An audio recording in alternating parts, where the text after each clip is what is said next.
तो अब हॉबिन रूमी के साथ कोलैब कर रहा है ताकि वो अपनी माँ के इलाज के लिए पैसे इकट्ठा कर सके। और यहाँ स्नैपर को पता लग चुका है कि उनका चैनल डीमोनेटाइज क्यों हुआ है।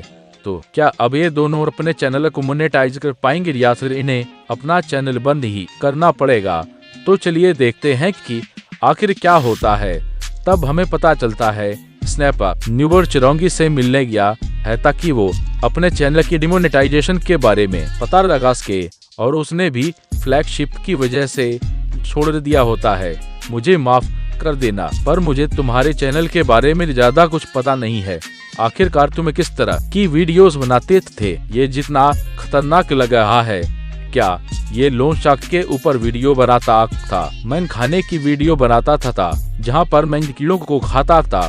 क्या ये मजाक कर रहा है? मुझे माफ कर देना, मैं जानता हूँ कि मैं रेड हो रहा हूँ, पर अगर तुम बक्स को सबके सामने खाओगे तो तुम्हारा चैनल तो पक्का फ्लैग होगा ही ना। मैं दूसरे खाने की भी वीडियो बनाता था और बक्स को खाने वाली वीडियोस बस लोगों को अट्रैक्ट करने के लिए थी, पर मेरी बक्स की वीडियोस के साथ साथ दूसरे खाने वाली वीडियोस भी फ्लैग हो गई। मैंने सुना है तुम्हारा चैनल भी ऐसे ही डिमोनेटाइज हो गया है। तो क्या तुम्हें पता है कि फ्लैग से कैसे बचा जा सकता है? मुझे लगता है हमारा चैनल वायलेंस की वजह से फ्लैग हुआ है। तुम्हें गलत लगता है, क्योंकि अगर इस वजह से तुम्हारा चैनल डिमोनेटाइज हुआ होता तो तुम्हारा चैनल फ्लैग नहीं होता, डायरेक्ट डिलीट हो जाता। लेकिन मानो जो तुम अभी फेस कर रहे हो मैं उसे पहले फेस कर चुका हूँ और मुझे से इसका जवाब भी मिला था। मेरा चैनल इसलिए डिमोनेटाइज हुआ था क्योंकि मेरे ऊपर कॉपीराइट आ गए थे। क्या तुम मजाक कर रहे हो? क्या तुमने किसी और का कंटेंट उठाकर डाला था? मैंने ऐसा कुछ भी नहीं किया था। तो क्या तुमने उस डिमोनेटाइजेशन को हटाने की कोशिश की? बिल्कुल, मैंने अपने चैनल के थंबनेल्स और वीडियोस को भी चेंज किया है, पर इससे कोई फायदा नहीं हुआ है। तो इसका मतलब बस एक ही है कि तुम्हारे चैनल को भी मेरे चैनल की तरह टारगेट किया गया है।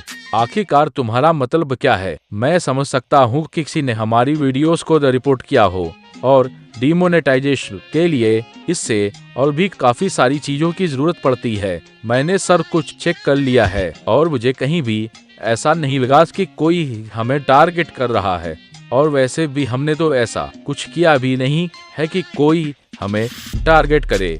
तो क्या इसका मतलब तुम्हें भी टारगेट किया गया था? और तुमने सही कहा, और बहुत जल्द तुम्हें भी क्विट करने पर मजबूर कर दिया जाएगा।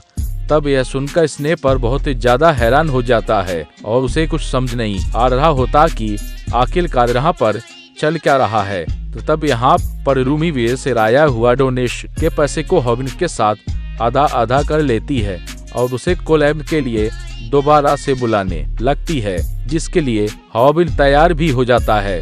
पर तभी हॉबिन रूमी को बताता है कि उसने तो उसे 800 रुपए मिल दिए हैं, जिस वजह से रूमी हॉबिन से माफी मांगने लगती है और उसे उसके बचे हुए बाकी पैसे भी दे देती है, जिस वजह से हॉबिन बहुत खुश हो जाता है क्योंकि उसने एक दिन में ही 23 रुपए शून्य लिए होते हैं और उसे विश्वास होता है कि अगर वो ऐसे ही कोलैब करता रहा तो वो बहुत जल्द रूमी की मदद से 15 रुपए 5 लाख भी इकट्ठे ही लेगा।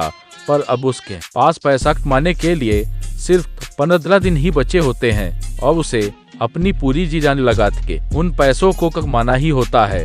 पर तब हमें पता चलता है कि रूमी को तो इससे कोई मतलब नहीं होता, क्योंकि वो तो बस हॉबिन को इस्तेमाल कर रही होती है और उसे पता होता है कि हॉबिन का चैनल बहुत जल्दी बंद हो जाएगा, जिस वजह से वो एक लूजर के साथ ज्यादा कोलैब वीडियो बनाने में इंटरेस्टेड नहीं होती।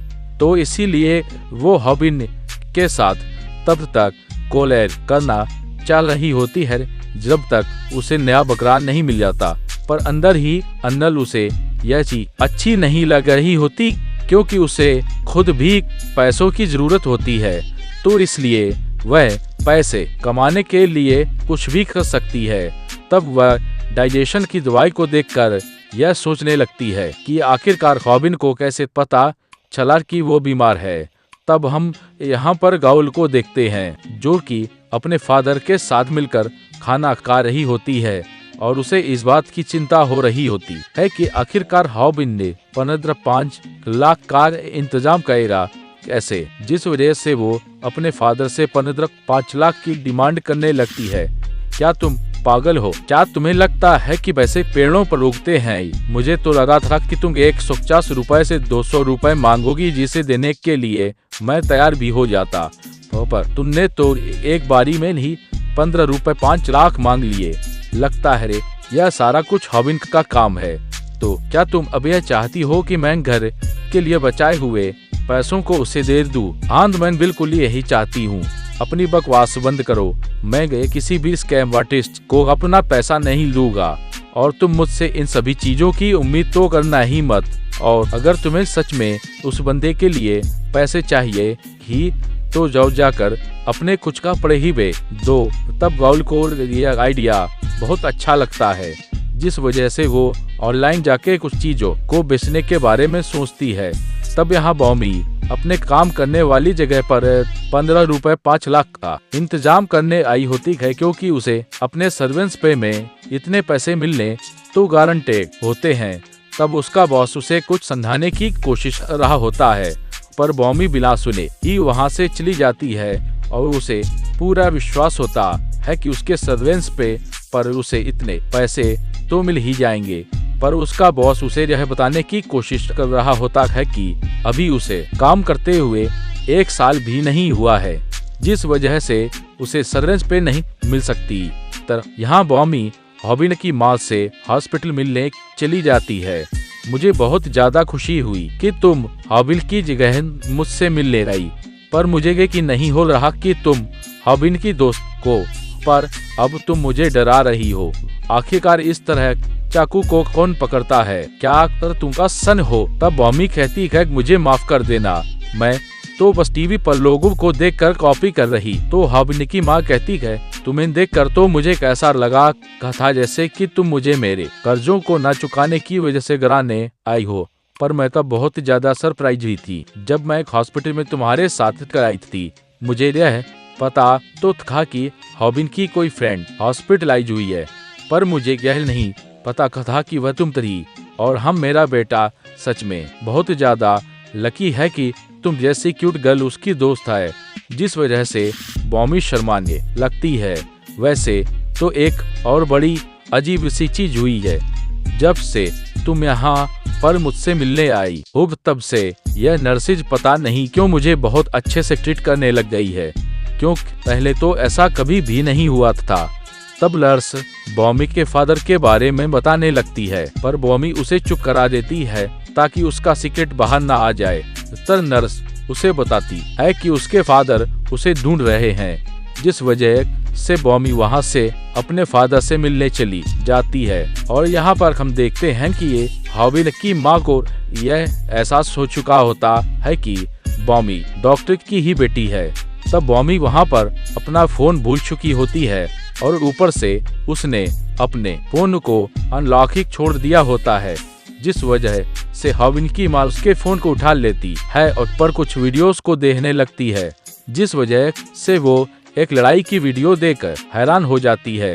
तब हॉबिन अपनी माँ से मिलने वहाँ पर जाता है और हॉबिन की माँ उससे पूछने लगती है कि आखिरकार वह पर करता क्या है, जिस वजह से हॉबिन डर जाता है और उसे लगने लगता है कि उसकी मॉम ने उसकी लड़ाई वाली वीडियो को देख लिया है, जिस वजह से गोल्डर के मारे अपनी मॉम के हाथ से उस फोन को छीन लेता है। और जैसे ही उस वीडियो को देखने लगता है जो उसकी मॉम देख रही थी, वैसे ही वो पूरी तरह से हैरान हो जाता है। तब हम यहाँ पर चरोंगी और स्नाइपर की बातचीत देखते हैं। तुम्हें भी मेरी तरह यूट्यूबर को क्विट करने के लिए फोर्स कर दिया जाएगा, क्योंकि जब मेरी सारी वीडियोस फ्लैग हो गई थी तो उसके बाद मैं न्यू कंटेंट नहीं बना पाया और तब मुझे पता चला कि किसी ने मेरे चैनल जैसा बिल्कुल सेम टू सेम चैनल बना लिया है। तब यहाँ हॉबिन के वायर हिट की तरह किसी और ने वायर हुक नाम का एक चैनल बना लिया होता है, जिससे देखकर हॉबिन हैरान हो जाता है और वहाँ पर भी हॉबिन के चैनल जैसी ही वीडियो डाली गई होती है, जहां पर एक बंदा बिल्कुल हॉबिन की तरह दिखाई दे रहा होता है।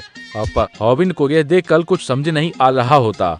मैंने अभी अभी वीडियो को अपलोड कर दिया है और इसमें कोई भी प्रॉब्लम नहीं होने वाली।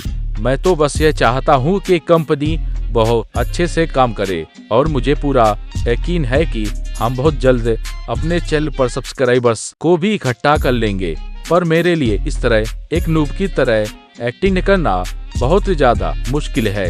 तब हम उस बंदे को देखते हैं जिसने वायरल हुक नाम का चैनल बनाया होता है।